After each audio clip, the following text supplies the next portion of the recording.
सिर्फ 39 दिन की थी, तभी वो ये दुनिया छोड़कर चली गई।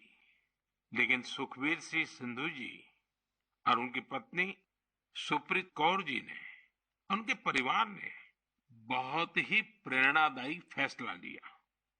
ये फैसला था 39 दिन की उम्र वाली बेटी के अंगदान का, ऑर्गन डोनेशन का। हमारे साथ इस समय फोन लाइन पर सुखबीर सिंह और उनकी श्रीमती जी मौजूद है। आइए उनसे बात करते हैं। सुखबीर जी नमस्ते। नमस्ते माननीय प्रधानमंत्री जी, सत श्री अकाल। सत श्री अकाल जी, सत श्री अकाल जी। सुखबीर जी, मैं आज मन की बात के संबंध में सोच रहा था तो मुझे लगा कि अबाबत की बात इतनी प्रेरक है, वो आप ही के मुंह से सुनूं।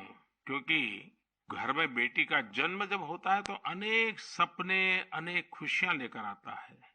लेकिन बेटी इतनी जल्दी चली जाए, वो कष्ट कितना भयंकर होगा उसका भी मैं अंदाज लगा सकता हूँ। जिस प्रकार से आपने फैसला लिया, तो मैं सारी बात जानना चाहता हूँ जी।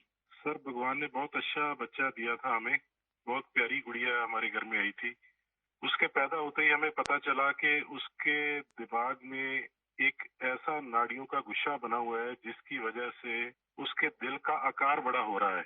तो हम हैरान हो गए कि बच्चे की सेहत इतनी अच्छी है, इतना खूबसूरत बच्चा है और इतनी बड़ी समस्या लेकर पैदा हुआ है। तो पहले 24 दिन तक तो बहुत ठीक रहा, बच्चा बिल्कुल नॉर्मल रहा। अचानक उसका दिल एकदम काम करना बंद हो गया। तो हम जल्दी से उसको हॉस्पिटल लेके गए। वहाँ डॉक्टरों ने उसको रिवाइव तो कर दिया, लेकिन समझने में टाइम लगा कि इसको क्या दिक्कत आई, इतनी बड़ी दिक्कत के छोटा सा बच्चा और अचानक दिल का दौरा पड़ गया। तो हम उसको इलाज के लिए पीजीआई चंडीगढ़ ले गए। वहाँ बड़ी बहादुरी से उस बच्चे ने इलाज के लिए संघर्ष किया, लेकिन बीमारी ऐसी थी कि उसका इलाज इतनी छोटी उम्र में संभव नहीं था। डॉक्टरों ने बहुत कोशिश की कि उसको रिवाइव करवाया जाए। अगर 6 महीने के आसपास बच्चा चला जाए तो उसका ऑपरेशन करने की सोची जा सकती थी, लेकिन भगवान को कुछ और मंजूर था। उन्होंने केवल 39 डेज की जब हुई तो डॉक्टर्स ने कहा कि इसको दोबारा दिल का दौरा पड़ा है, अब उम्मीद बहुत कम रह गई है। तो हम दोनों मियाँ बीवी रोते हुए इस निर्णय पे पहुंचे कि हमने देखा था उसको बहादुरी से जूझते हुए, बार बार ऐसे लग रहा था जैसे कि अब चला जाएगी, लेकिन फिर रिवाइव कर रही थी। तो हमें लगा कि इस बच्चे का यहाँ आने का कोई मकसद है। तो उन्होंने जब बिल्कुल ही जवाब दे दिया तो हम दोनों ने डिसाइड किया कि क्यों ना हम इस बच्चे के ऑर्गन डोनेट कर दें, शायद किसी और की जिंदगी में उजाला आ जाए। फिर हमने पीजीआई के जो एडमिनिस्ट्रेटिव ब्लॉक है उनमें संपर्क किया और उन्होंने हमें गाइड किया कि इतने छोटे बच्चे के केवल किडनीज ही दी जा सकती है। परमात्मा ने हिम्मत दी, गुरु नानक साहब का फलसफा है, इसी सोच से हमने डिसीजन ले लिया जी। नहीं, गुरुओं ने जो शिक्षा दी है उसको आपने जी करके दिखाया है जी। सुप्रीत जी हैं क्या? उनसे बात हो सकती है? जी सर। हेलो। सुप्रीत जी, मैं आपको प्रणाम करता हूँ। नमस्कार सर, नमस्कार। सर, ये हमारे लिए बड़ी गर्व की बात है कि आप हमसे बात कर रहे हैं।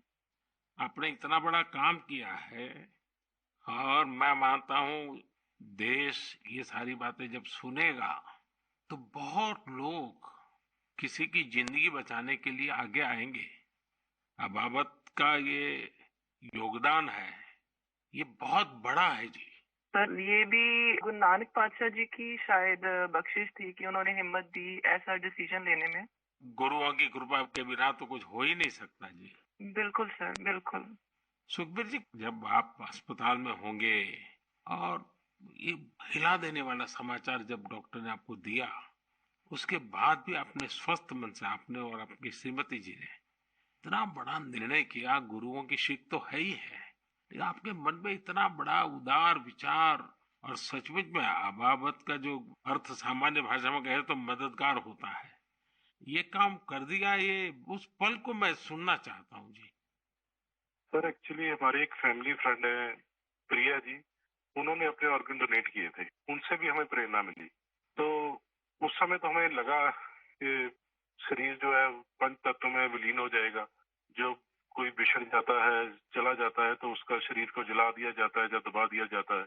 लेकिन अगर उसके ऑर्गन किसी के काम आ जाए तो ये भले का ही काम है। और उस समय हमें और गर्व महसूस हुआ जब डॉक्टर्स ने ये बताया हमें कि आपकी बेटी इंडिया की यंगेस्ट डोनर बनी है जिसके ऑर्गन सक्सेसफुली ट्रांसप्लांट हुए। तो हमारा सर गर्व से ऊंचा हो गया कि जो नाम हम अपने पेरेंट्स का इस उम्र तक नहीं कर पाए, एक छोटा सा बच्चा आके इतने दिनों में हमारा नाम ऊंचा कर गया। और इससे और बड़ी बात है कि आज आपसे बात हो रही है इस विषय पे, हम प्राउड फील कर रहे हैं। सुखबीर जी, आज आपकी बेटी का सिर्फ एक अंग जीवित है ऐसा नहीं है। आपकी बेटी मानवता की अमर गाथा की अमर यात्री बन गई है। अपने शरीर के अंश के जरिए वो आज भी उपस्थित है। इस नेक कार्य के लिए मैं आपकी, आपकी श्रीमती जी की, आपके परिवार की सराहना करता हूँ। Thank you sir. साथियों, ऑर्गन डोनेशन के लिए सबसे बड़ा जज्बा यही होता है कि जाते जाते भी किसी का भला हो जाए, किसी का जीवन बच जाए। जो लोग ऑर्गन डोनेशन का इंतजार करते हैं वो जानते हैं कि इंतजार का एक एक पल गुजरना कितना मुश्किल होता है। और ऐसे में जब कोई अंगदान या देहदान करने वाला मिल जाता है तो उसमें ईश्वर का स्वरूप ही नजर आता है। झारखंड की रहने वाली स्नेहलता चौधरी जी भी ऐसी ही थी, जिन्होंने ईश्वर बनकर दूसरों को जिंदगी दी। 63 वर्ष की स्नेहलता चौधरी जी अपना हार्ट, किडनी और लीवर दान करके गई। आज मन की बात में उनके बेटे भाई अभिजीत चौधरी जी हमारे साथ हैं। आइए उनसे सुनते हैं। अभिजीत जी नमस्कार। प्रणाम सर। अभिजीत जी, आप एक ऐसी माँ के बेटे हैं जिसने आपको जन्म देकर एक प्रकार से जीवन तो दिया ही, लेकिन और जो अपनी मृत्यु के बाद भी आपकी माता जी कई लोगों को जीवन दे करके गई। एक पुत्र के नाते अभिजीत आप जरूर गर्व अनुभव करते होंगे। हाँ जी सर। आप अपनी माता जी के बारे में जरा बताइए, किन परिस्थितियों में ऑर्गन डोनेशन का फैसला लिया गया? मेरी माता जी सरायकेला बोल के एक छोटा सा गांव है झारखंड में, वहाँ पे मेरे मम्मी पापा दोनों रहते हैं। ये पिछले 25 साल से लगातार मॉर्निंग वॉक करती थी और अपने हैबिट के अनुसार सुबह 4 बजे अपने मॉर्निंग वॉक के लिए निकली थी। उस समय एक मोटरसाइकिल वाले ने इनको पीछे से धक्का मारा और वो उसी समय गिर गई, जिससे उनको सर पे बहुत ज्यादा चोट लगा। तुरंत हम लोगों ने उनको सदर अस्पताल सरायकेला ले गए, जहाँ डॉक्टर साहब ने उनकी मरहम पट्टी की, पर खून बहुत निकल रहा था और उनको कोई सेंस नहीं था। तुरंत हम लोगों ने उनको टाटा मेन हॉस्पिटल लेके चले गए। वहाँ उनकी सर्जरी हुई। 48 घंटे के ऑब्जर्वेशन के बाद डॉक्टर साहब ने बोला कि वहाँ पे चांसेस बहुत कम है। फिर हमने उनको एयरलिफ्ट करके एम्स दिल्ली लेके आए हम लोग। यहाँ पे उनकी ट्रीटमेंट हुई तकरीबन 7-8 दिन। उसके बाद पोजीशन ठीक था। एक दिन उनका ब्लड प्रेशर काफी गिर गया। उसके बाद पता चला उनकी ब्रेन डेथ हो गई है। तब फिर डॉक्टर साहब हमें प्रोटोकॉल के हिसाब ब्रीफ कर रहे थे ऑर्गन डोनेशन के बारे में। हम अपने पिताजी को शायद ये नहीं बता पाते कि ऑर्गन डोनेशन टाइप का भी कोई चीज होता है, क्योंकि हमें लगा वो उस बात को एब्जॉर्ब नहीं कर पाएंगे। उनके दिमाग से हम ये निकालना चाहते थे कि ऐसा कुछ चल रहा है। जैसे हमने उनको बोला कि ऑर्गन डोनेशन की बातें चल रही है, तब उन्होंने बोला कि नहीं नहीं, ये मम्मी का बहुत मन था और हमें ये करना है। हम काफी निराश थे उस समय तक, जब तक हमें ये पता चला था कि मम्मी नहीं बच सकेगी। पर जैसे ही ये ऑर्गन डोनेशन वाला डिस्कशन चालू हुआ, वो निराशा एक बहुत ही पॉजिटिव साइड चला गया और हम काफी अच्छे, एक बहुत ही पॉजिटिव एनवायरनमेंट में आ गए। उसको करते करते फिर हम लोग रात में 8 बजे काउंसलिंग हुई। दूसरे दिन हम लोगों ने ऑर्गन डोनेशन किया। इसमें मम्मी का एक सोच बहुत बड़ा था कि पहले वो काफी नेत्रदान और इन चीजों में, सोशल एक्टिविटीज में ये बहुत एक्टिव थी। शायद यही सोच को लेकर के ये इतना बड़ा चीज हम लोग कर पाए। और मेरे पिताजी का जो डिसीजन मेकिंग था इस चीज के बारे में, इस कारण से ये चीज हो पाया। कितने लोगों को काम आया अंग? इनका हार्ट, 2 किडनी, लिवर और दोनों आंख, ये डोनेशन हुआ था। तो 4 लोगों की जान और 2 जनों को आंख मिला है। अभिजीत जी, आपके पिताजी और माताजी दोनों नमन के अधिकारी हैं। मैं उनको प्रणाम करता हूँ। और आपके पिताजी ने इतने बड़े निर्णय में आप परिवारजनों का नेतृत्व किया, ये वाकई बहुत ही प्रेरक है। और मैं मानता हूँ कि माँ तो माँ ही होती है, माँ एक अपने आप में प्रेरणा भी होती है, लेकिन माँ जो परंपराएं छोड़ करके जाती है, वो पीढ़ी दर पीढ़ी एक बहुत बड़ी ताकत बन जाती है। अंगदान के लिए आपकी माता जी की प्रेरणा आज पूरे देश तक पहुंच रही है।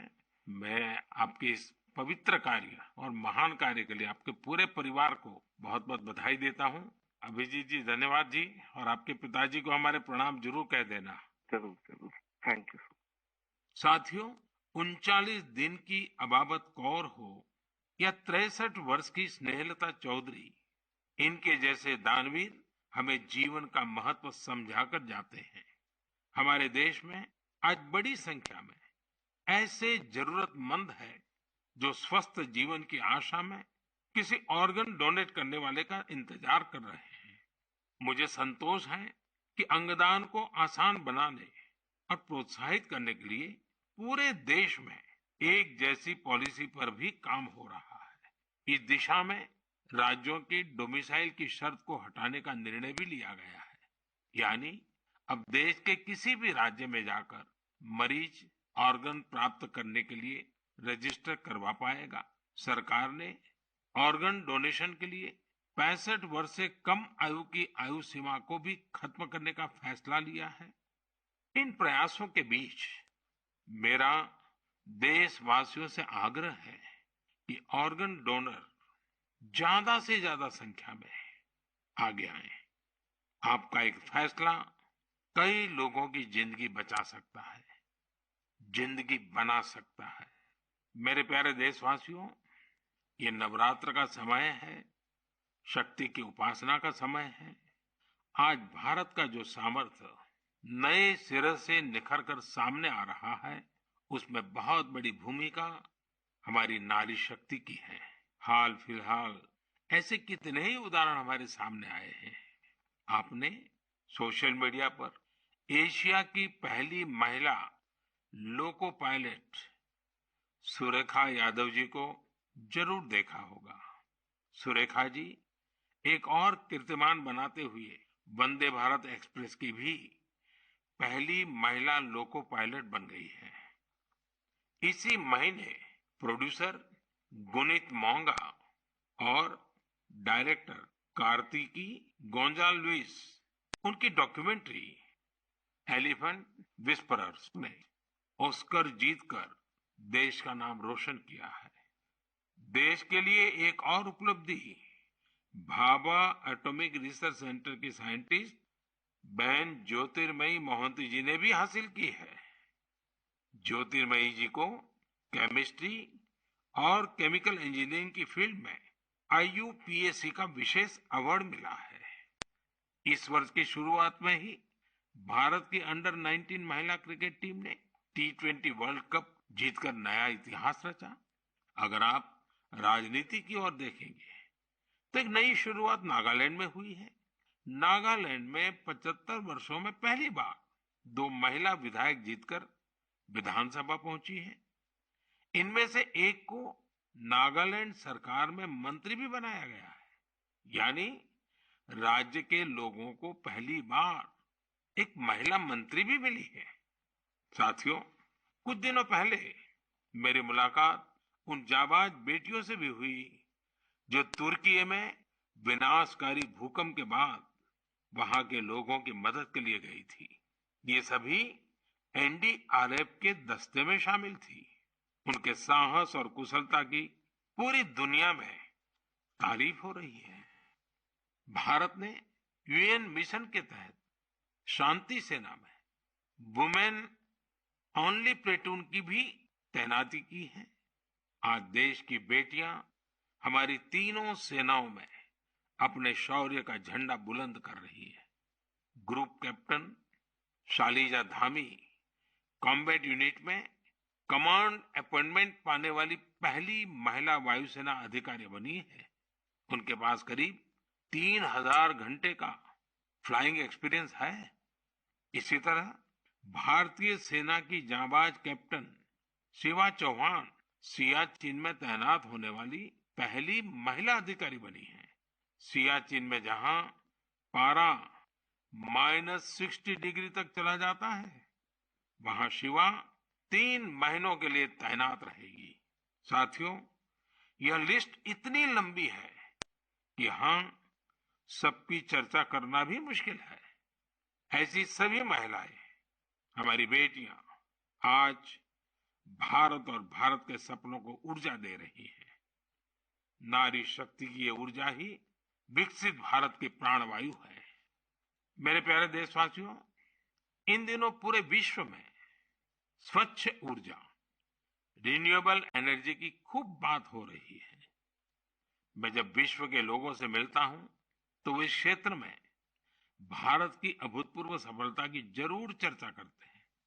खासकर भारत सोलर एनर्जी के क्षेत्र में जिस तेजी से आगे बढ़ रहा है, वो अपने आप में एक बहुत बड़ी उपलब्धि है। भारत के लोग तो सदियों से सूर्य से विशेष रूप से नाता रखते हैं। हमारे यहाँ सूर्य की शक्ति को लेकर जो वैज्ञानिक समझ रही है, सूर्य की उपासना की जो परंपराएं रही है, वो अन्य जगहों पर कम ही देखने को मिलते हैं। मुझे खुशी है कि आज हर देशवासी सौर ऊर्जा का महत्व भी समझ रहा है और क्लीन एनर्जी में अपना योगदान भी देना चाहता है।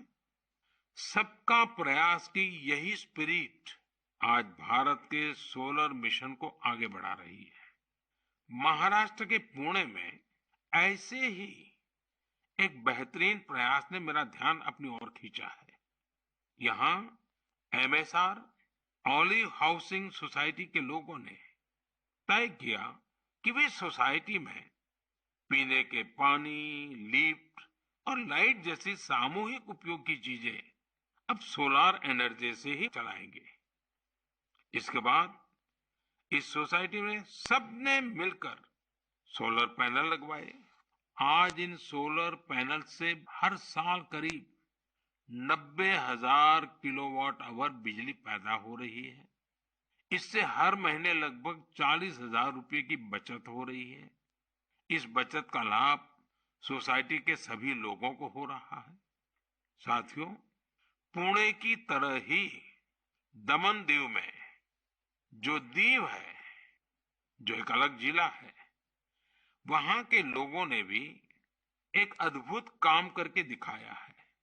आप जानते ही होंगे कि दीव सोमनाथ के पास है।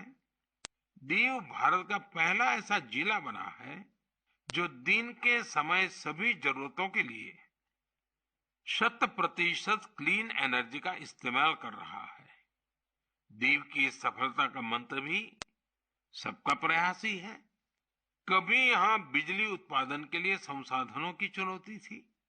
लोगों ने इस चुनौती के समाधान के लिए सोलर एनर्जी को चुना। यहां बंजर जमीन और कई बिल्डिंग्स पर सोलर पैनल्स लगाए गए। इन पैनल से दीव में दिन के समय जितनी बिजली जरूरत होती है, उससे ज्यादा बिजली पैदा हो रही है। इस सोलर प्रोजेक्ट से बिजली खरीद पर खर्च होने वाले करीब 52 करोड़ रुपए भी बचे हैं।